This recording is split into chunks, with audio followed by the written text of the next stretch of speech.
Whatever's happened in the last few days, especially in Manipur, is unprecedented. The most important fault line in Manipur is between the plain-dwelling Meitei community and the hill-dwelling tribes. The ST demand rally, the rally to oppose the Meitei ST demand, was just the tipping point. We have to look at what has been happening in the months preceding this particular rally, and especially with the Cookie group. From February till now, every other week there would be some localized flare-up because of this. In April, this whole demand for ST status for the Meiteis had gotten a boost because of a high court order. It was not something the government did. In the middle of Imphal, imagine a politician, a legislator, an MLA. He was taken out of his car and he was brutally assaulted. Homes of the DGP, the assistant DGP, they were all attacked. So it really did not matter. It had gone to that extent. There have to be outreach, whether you're a Naga or a Meitei or a Cookie. These groups need to have constant, there must be constant conversation with the government. Outreach should happen very consistently so that it doesn't blow up to this level, right? You have to understand in Northeast it's not like that. You have to go beyond the binary of Hindu versus Muslim or Hindu versus Christian, because it doesn't work like that in Northeast. नेता type आधा काम मत करो, subscribe के साथ साथ bell icon भी दबाओ. Last few days, the kind of violence that has rocked Manipur, we all know, it is very disturbing. 50 lives is not a joke. It is unprecedented in many, many ways, even with the kind of violent past that we have seen as far as the Northeast is concerned. And we really wanted to understand what is going on. But since I am not a subject expert on this, and a lot of people on our Discord server said, no, we want to know what is going on. And I also wanted to know what's going on. And I was researching and I was studying. And I came across Tora's amazing explainers on Indian Express. Indian Express Explained. And I reached out to her. And Tora, I really appreciate, I honestly mean this, I really appreciate you joining us here on Deshbhakt so that we can really understand what is going on as far as Manipur is concerned, the kind of violence is concerned. Before we get into the context, before we get into the historical region, before we get into the geography of the hill versus the valley, just take us through exactly what is the situation as of now. What are you hearing from your colleagues who are also on the ground for the Indian Express? Just take us through exactly what the situation is right now. So for 4 days now, Manipur has been on the boil. There have been widespread clashes between the state's numerically majority Meitei community and the Cookie tribe, which lives in the hills of Manipur. For the first 2 days, the violence was unprecedented. There were mobs on the rampage in Imphal, which is the capital of Manipur. In the hills as well, there was widespread violence too. But from the third and fourth day onwards, it's calmed down a little bit. It is currently, there are no active clashes happening right now, but the tensions continue to simmer. One thing which is a problem right now is that because of the violence, it displaced a lot of people, in fact, in thousands. So in Imphal, which is where the majority Meitei community stays, a lot of tribal Cookie people have been displaced and they are currently in camps in Imphal, in the valley. In the hills, even if it's predominantly tribal, there are pockets where the Meitei community live. Even they are in camps in the hills. But they have not been able to, both the communities in the respective camps want to go back to, the Meiteis want to go back to the valley, and the tribals who are living in the Imphal camp, they want to go back to the hills. But till now, there has not been any safe passage because, it's still so tense. So currently, that's what's happening right now.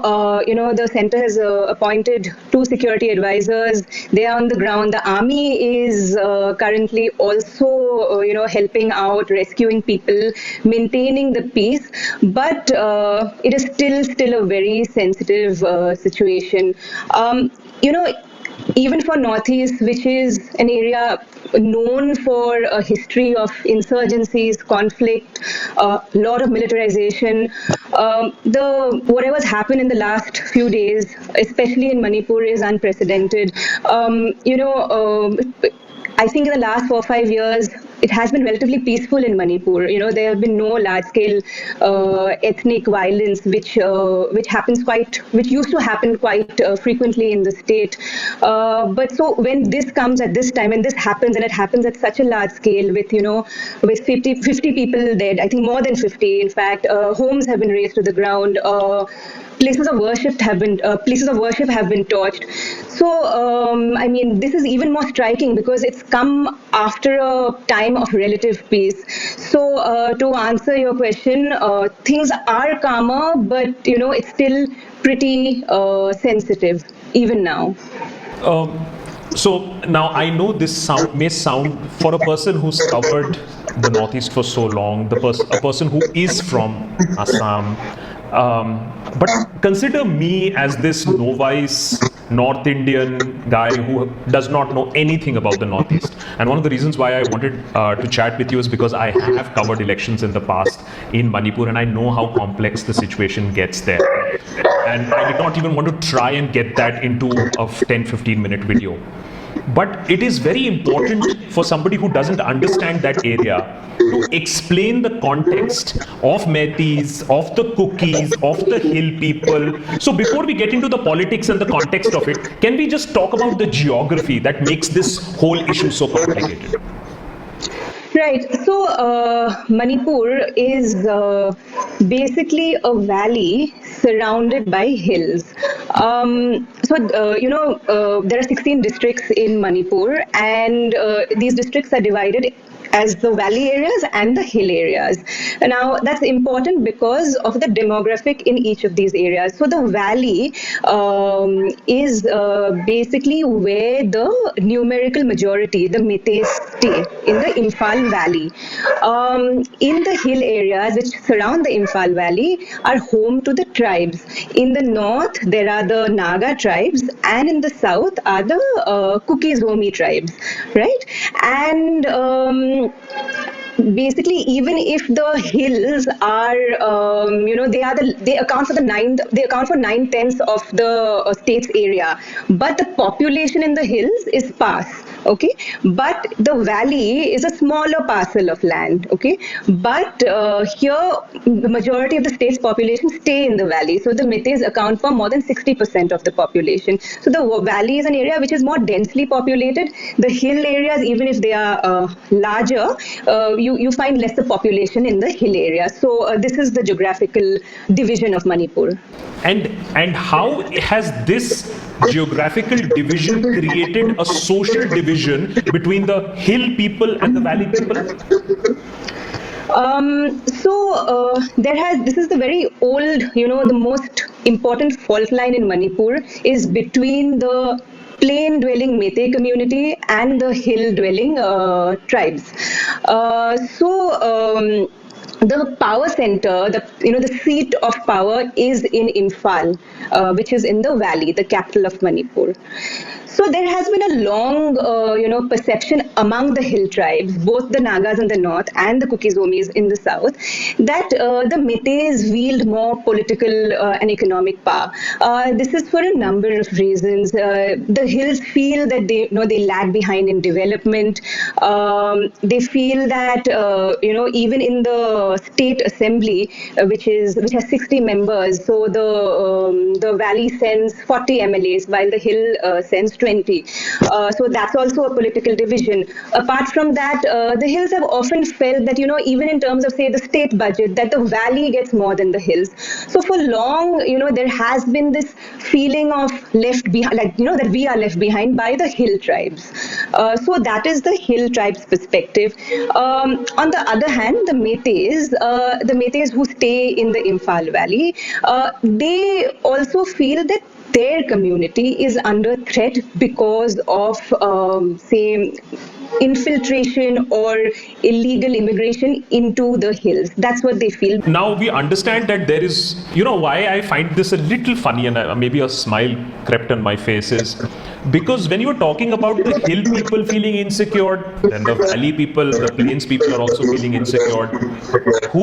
This is the classic khatre mein hai thing that is played by politicians. So So what is the politics of this? Is this insecurity actual in real, or it has also been fanned by politics over generations? Right. So, I mean, obviously, the Hill people have a valid perspective, but we also have to look at what the Valley people feel. So, the Hills, because they are tribal communities, they have special protection from the constitution, and this is just not Manipur, across the northeast, because there are so many tribes. Tribes get special protection, and these are usually enshrined in the constitution through different articles. In the case of Manipur, we have article 371C, so which gives special protection status to the hills. According to this, the hills have their own autonomous district councils. It also means that people from the valley, Metes, or any outsiders, they cannot go and settle in the hills. They can't buy land or acquire property in the hills. So this is a way of basically giving protection to the hills, because the hills anyway feel that that for the hill people, for tribals, the land is very important. They live off the land and resources are very important, and they've always historically wanted to protect these institutions. So there are constitutional provisions to protect that. Now, because the Metes can't go and go into the hills or buy land, acquire property, or settle there, so the Mete community also feels threatened, because their argument from their perspective is that, look, we are all concentrated only in the Imphal Valley. In the Imphal Valley, anyone can come and buy land. I mean, forget hills people, but anyone from India can come and buy land, right? So they feel that they will lose their lands, and so the hill people can come and buy land, but the Metes can't go to the hills and buy land, right, or settle there. So that is the perspective of the Mete community, and that is why they feel threatened. So they feel that what will happen to us, what will happen to our future, what will happen to our future generations, if the hills keep expanding, and people keep coming into the hills, what will happen to the Metes? So that is why the Metes have long been asking for constitutional protection also, because they feel that within the tribes, they also feel like they are a tribe within the tribe. So that is basically where the fault line is. And over the years, there have been multiple flare-ups between the hill people and the valley people for these reasons. So so we've got one ground reality set in. We've got the geography. 90% of your land is with the hill people, whether be it the Kukis or the Nagas, and you have the plain people, the Metis, and there is obviously a geography at play, there is opportunity at play, and I think insecurity which is at play. But the recent violence can't have been sparked because of only this. What is the politics that has been happening over the last few months, few years? Because I keep hearing about, after a dip, there is again a rise in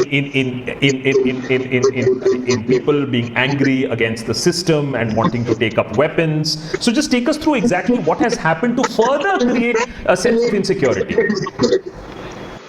Okay, again, we'll have to, a lot of context here before I answer that question.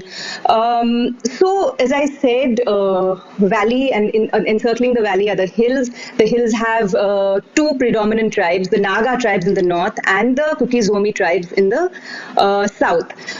The Nagas and the Kuki-Zomi tribes do not really see eye to eye. This is because both these tribes have,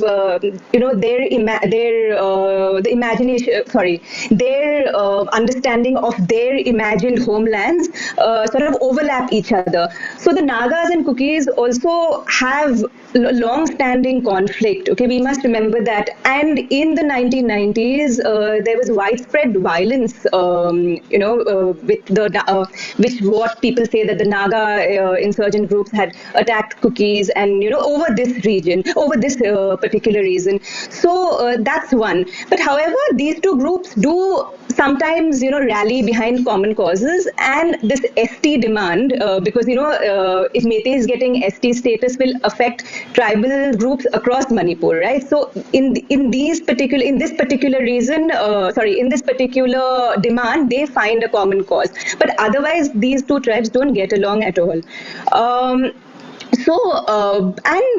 Again, another fault line, the Meiteis and the Nagas also have their own issues, the same as what I explained, the hill and the valley divide.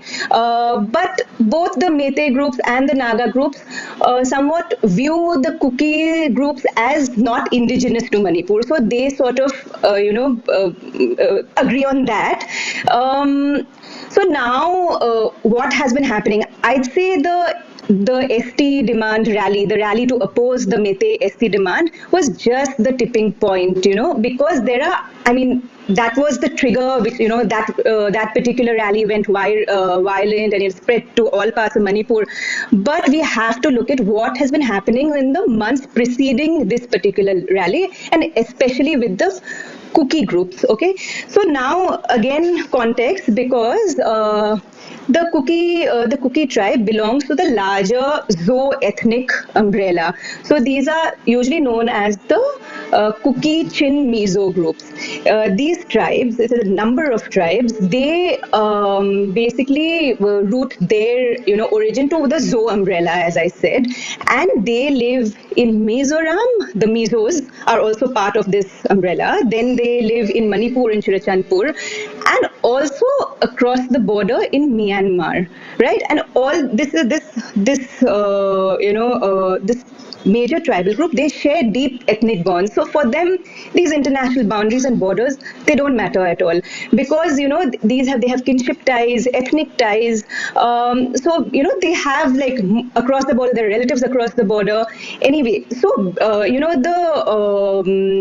the BJP government, the Biren Singh led BJP government in Manipur, they've long been uncomfortable with the Kuki tribe, because, and especially this sort of got a boost after the coup which happened in Myanmar in 2021. After that, there was a lot of, because of whatever persecution the tribes were facing, the Chin people were facing in Myanmar. Because of that, obviously, a lot of Chin people came into Mizoram and Manipur also, because this is, as I said earlier, these the tribes on the other side of the border are where, they share ethnic ties with them. So Mizoram, for one, they were very welcoming of the refugees. Even if the center gave a strong diktat saying close the borders, the Mizos have welcomed the refugees with open arms. The Mizo government, the Zoramthanga-led MNF government in Mizoram, they've gone on record to say that we are going to be helping, because these are our brothers and sisters. Similarly, into Manipur, in Churachandpur, in More, in all these areas, again from Myanmar, obviously a lot of refugees have come in because they are seeking shelter. Now, but in Manipur, they have faced a hostile government, because the government which is sitting in Imphal, they are not sympathetic to the cause of the refugees coming in, right? So anyway, the Meiteis, and usually the government which is in power in Imphal is usually they are more reflective of the Meitei perspective. They've long been uncomfortable with the Kukis in general, because, they've always worried about demographic changes. But now, after the Myanmar coup and after the coup and after a lot of refugees sort of coming in, it has even, they're even more worried after that, right? So because they're worried that there'll be a crunch on the state resources, and these are not unfounded reasons for a government to have. So now, in the past few months, what the Biren Singh government is doing, and let's mention, this is the second term of the Biren Singh government.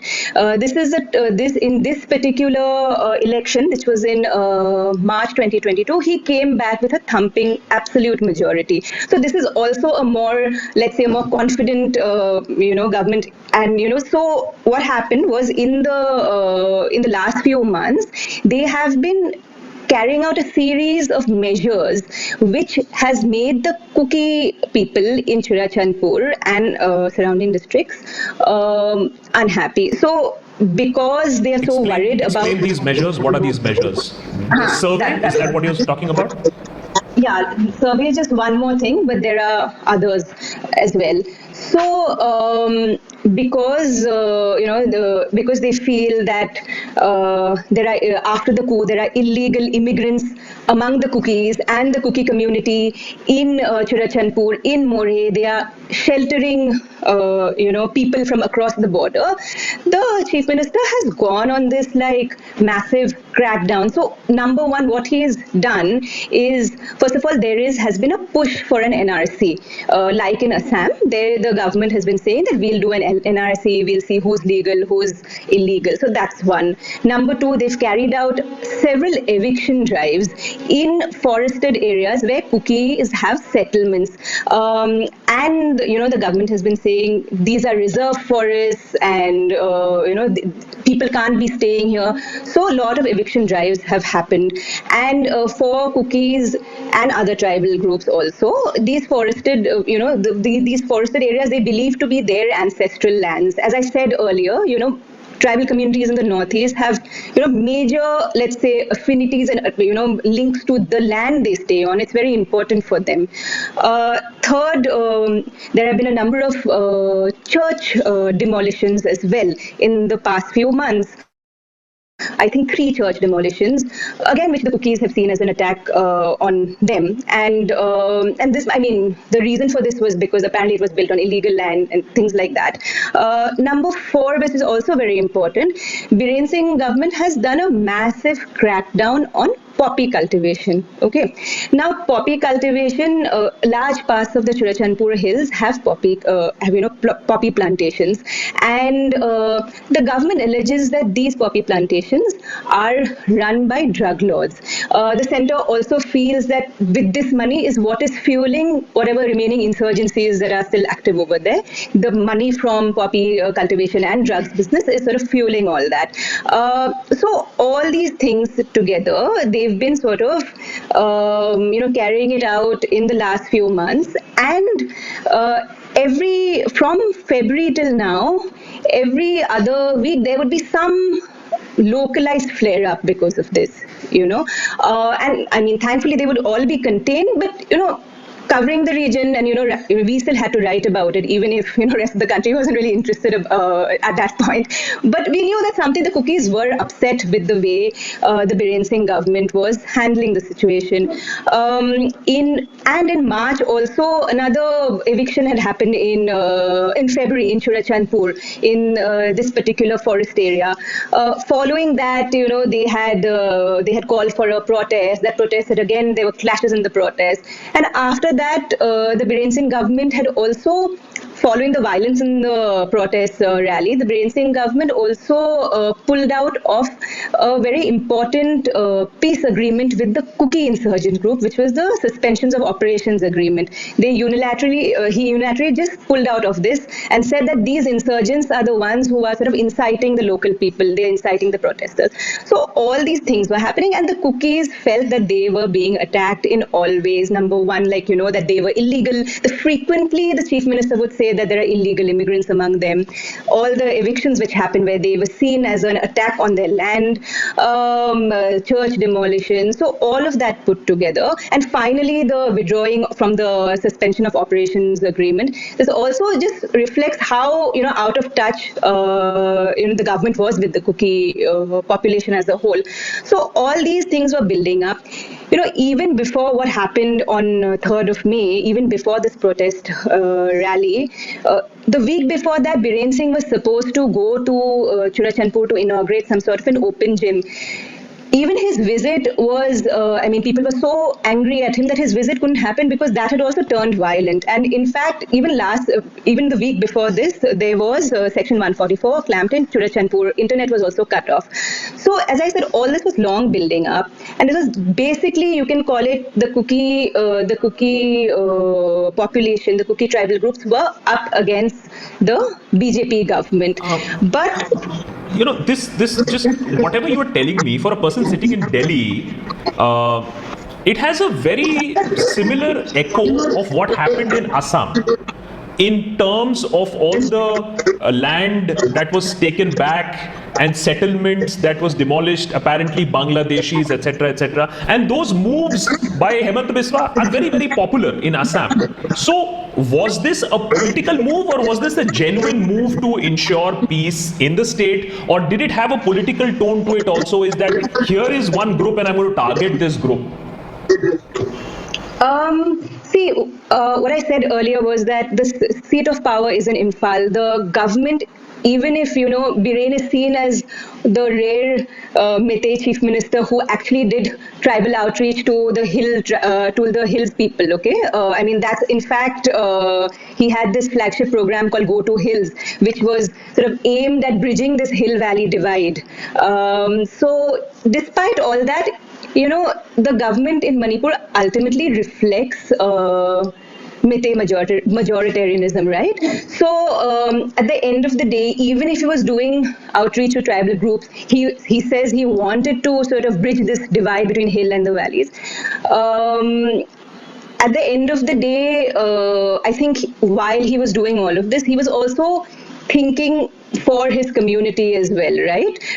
Because there are also a lot of Meitei groups in the valley, which have long espoused that, we need protection. And tribal groups hold a lot of, tribal civil society groups in Manipur and in the northeast, they do hold a lot of sway.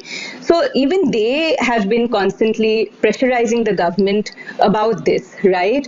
And of late, there's also been like this spurt of, say, Meitei nationalism. There are a lot of new groups which have come up, which have sort of been pushing for a more, let's say, a more protection for the Meiteis, and it's a more radical strand of Meitei nationalism. So all of that has been happening. I mean, the chief minister is from the Meitei community, but at the end of the day, there are a lot of pressures also you have to work with as someone who's leading a government, and also of a state which has so many fault lines, so many communities, and such a bloody past. So yeah. So I think we've laid the basic groundwork, and I'm very happy that we've got the context in so well, whether be it, the geography, the past fault lines, and of course, who can fault a chief minister for trying to destroy poppy cultivation? And it's not a secret that Northeast insurgency has long depended on poppy cultivation as a source of finance. Whether the outreach worked or not, whether it could have been better, obviously that's still out to the jury. Obviously something failed there. Take us now that we know this whole dynamics, take us through exactly how could this violence have escalated to this extent? Now I can understand violence happening, but how did it go to 50? I'm still to wrap my head around that. What do we know about? I know the situation is still unfolding, but whatever you've been able to understand exactly behind this modus of 50 deaths, can we explain that? So, the solidarity rally which happened, as I said, that was the immediate trigger. That particular rally had thousands of people participating, okay? And even if all these incidents which I mentioned earlier were happening, slowly it was building up, there was not, people weren't gathering together, in such large numbers. So very unfortunate, but because, when, a lot of people gather together, there's so many numbers, how mobs work, right? Nothing matters after a point. So that is why, it flared up like that, number one. It's just that because people were already out on the roads in such huge numbers. Apart from that, I think I did not mention this earlier. Even if all this was happening, as I said, it was building up for long, if this rally had happened because, in April, this whole demand for ST status for the Meteis had gotten a boost because of a High Court order. It was not something the government did. The High Court had this, because this particular case was in the court for many years, saying that Meteis want ST status. The High Court came up with an order saying that asking the state government to send recommendations for this, and that is what gave it a boost. Otherwise, this particular demand was not in the picture. It was just cookies feeling angry with the Biren Singh government. Now, when this happened, that is when suddenly, the larger hill versus valley divide came up, right? So, I mean, if this order had not come at this time, it was possible that nothing like this would have happened. Anyway, passions were inflamed. The cookies were anyway so upset with the government. And then this happened, and this was the final, basically this was the last straw, and that is why it sort of escalated so much. About how we have 50 people dead, I think more than that now. So the moment this happened, it started in one place in this area called Torbung in Bishnupur district, which borders Churachandpur. This is basically the foothills. This is basically where the hills and the valleys meet. Okay, so it happened in one place, and then it just kept spreading, right? In Imphal, there were actually mobs which were on a rampage, attacking areas where, tribal residents, tribal Kuki people stayed. And there was, just to give you an example of how, how much law and order had broken down, is that there was a Kuki legislator from the BJP I think this was on Thursday. He had gone to meet the chief minister, because of course when all this was happening, the government called for an emergency meeting, and this man had gone to meet the chief minister to talk about it. He had 2 security vehicles with him, but the mob did not care. They did not care that you were a politician or a policeman. They were just attacked. So he was taken out of his car in the middle of Imphal. Imagine a politician, a legislator, an MLA. He was taken out of his car and he was brutally assaulted. Currently, he is in Delhi, getting treatment because, I think now he's possibly stable, but his condition was very, very critical that he had to be airlifted out of Imphal.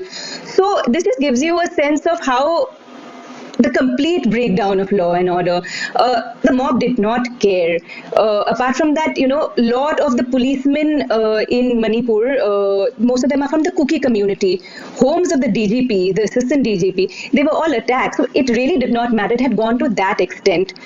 That was in the valley areas. In the hill areas, where the pockets where the Mete community lived, those villages were torched. They were attacked. A lot of people are displaced even there. And I can't say for sure, but there are allegations that there were armed insurgents from Kuki groups also part of the violence. So there were gun-wielding men also. This is an allegation. Obviously, I can't confirm it. But, that was the level of violence. CRPF Jawan was killed. So even equally in the valley and in the hills, this kind of violence was playing out. The government obviously failed because they could not contain this. In the first, obviously, when a mob is going crazy like this, it is difficult. But I personally feel the government should have stepped in earlier, should have done something to control this, crazy situation which is unfolding. They had to give shoot-at-sight orders. This is apparently after the Kuki legislator was, attacked. This order came after that, because then they realized that this is crazy. So the government also completely lost control. In the last few days, I've spoken to a lot of people who are experts in Manipur, who know the state very well, who've lived there.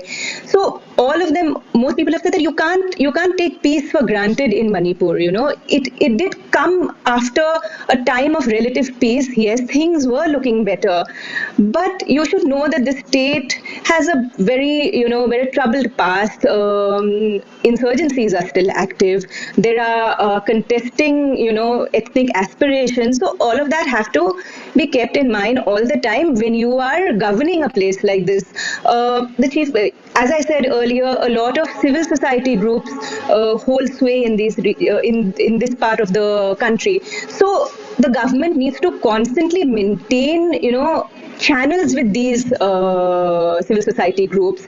There has to be outreach, They have to be outreach, whether you're a Naga or a Mete or a Kuki. These groups need to have constant, there must be constant conversation with the government. Like, outreach should happen very consistently so that it doesn't blow up to this level, right? If the chief minister was in touch with Kuki civil society groups, maybe this wouldn't have happened, right? So that's very important. I mean, I think that's where the government sort of has failed, that they knew that this resentment was building up.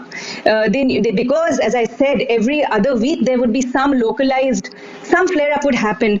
So obviously they knew, so they should have opened up these channels of communication, right? They should have done so, but because they didn't, because they just let it fester, this is what happened ultimately.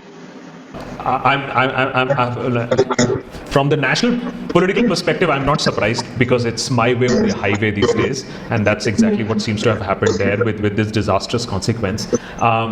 Peace should never be taken for granted. I mean, that is a very well said point. What does this do now to peace in Manipur in the weeks and months ahead? We just have to wait and watch, because the kind of violence which has happened, neighbors have attacked neighbors, communities which live side by side have attacked each other. This is not usual, where particular community is angry at the government, or in many cases in the Northeast, angry at the security forces or the armed forces, because that happens in the Northeast very frequently with AFSPA and all of that. This is not that. This is actually ethnic community versus community. It's at that level.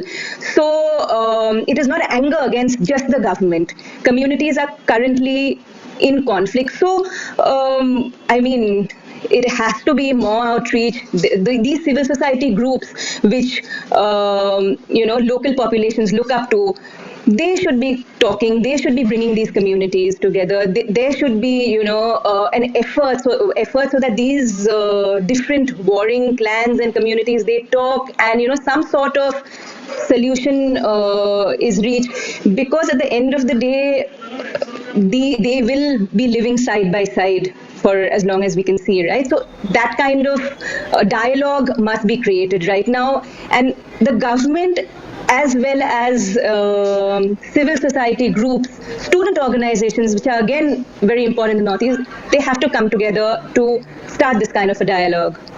What has been the reaction to the government, the central government stepping in? Almost president's rule, one step short of president's rule. So again,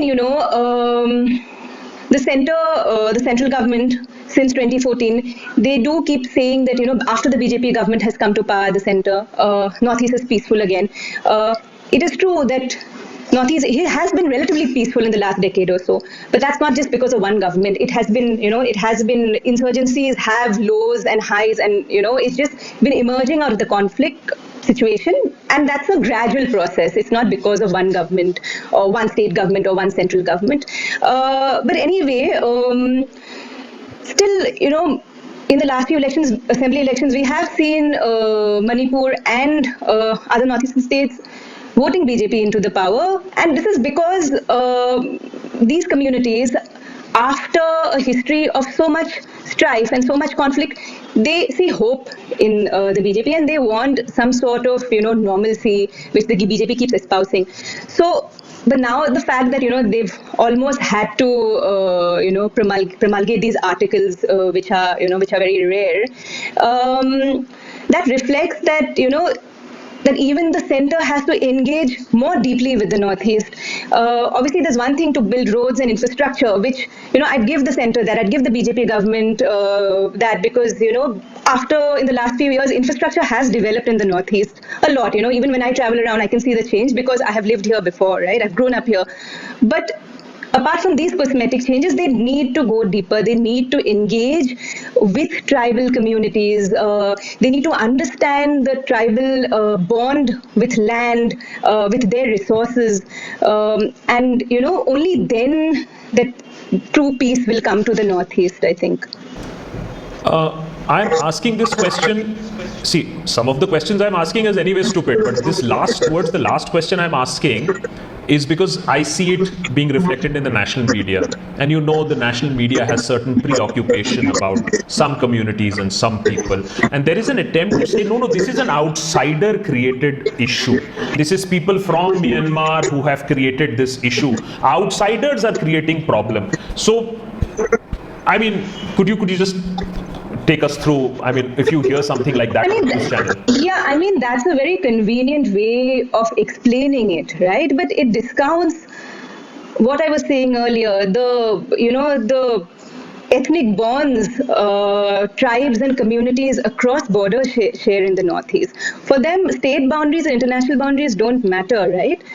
So, I mean, you can say that it was outsiders. Usually, that's always the reason. Someone from outside is instigating and, these are bad elements or whatever.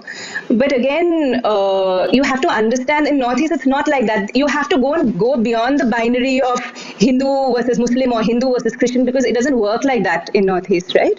And sort of understand that, what these different ethnicities want, how they try to emerge from the troubled past, and things like this. So I just feel that it's a very convenient explanation to just say that. But you have to look at what's happening across the border in Myanmar. You have to understand why the Kuki community of Churachandpur or the Mizos of Mizoram will want to shelter refugees from across the border, because these are people who they have deep ethnic ties with. They have relatives across the border. We also should remember that there's a free movement regime between India and Myanmar in those areas. So it is a porous border. You can move around like that. So all of that has to be kept in mind before you go and say something like, "Oh, outsiders have come and done this." They are not outsiders for those communities over there, right? So all these things need to be taken into account. Tora, really, this was enlightening for me personally also, because there is so much of politics to cover at the national level that I just ruled over the fact. I mean, I used to report from the Northeast, and I used to report on elections and all. Completely lost touch over the last few years. Thank you so much for taking us through the context, the geography, the history, the fault lines, and then, of course, the violence that has happened. And quite shocking, really, to hear the way the violence and the kind of people who have been impacted. I just hope that things return to the normal. Engagement. I think my takeaway from this chat with you is that unless and until political parties engage, yes, infrastructure, great, thumbs up, 5-star, but unless and until the real engagement happens, nothing happens. Thank you so much. Really appreciate you joining us here on the Deshbhakt. Thanks for having me here.